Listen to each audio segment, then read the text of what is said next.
thầy na ma su hình nun kal choi na an vai sing ti zan te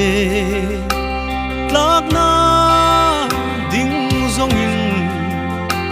run su dramin an rumi wala lung mung na a le kholam chol hadam na a le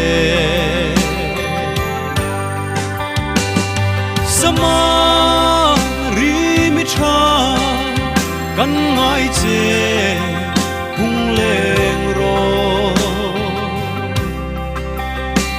kan run tlak sam na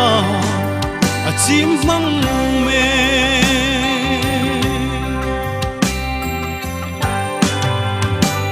rul ha lai to la lim za an vo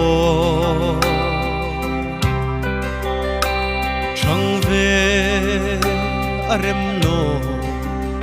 an ring now en no sup na khoi kan en hak ve no re theile mi hausa karali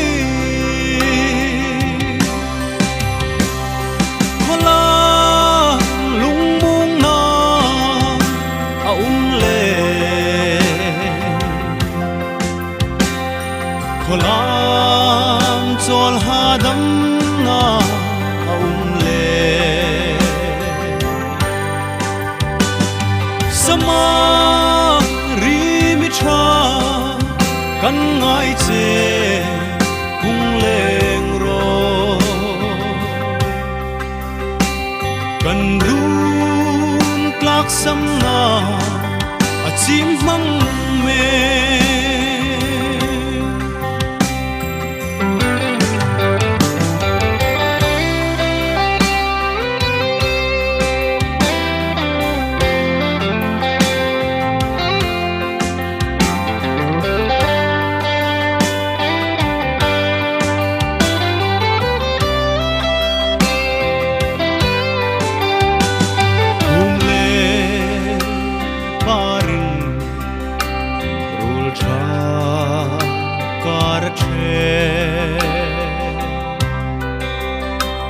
mek so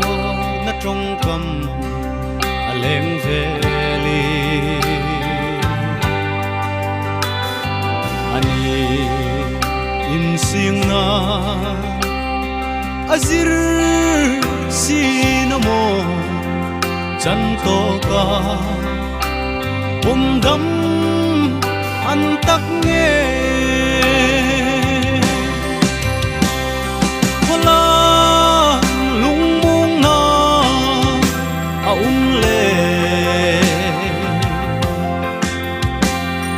kholam chol hadam na le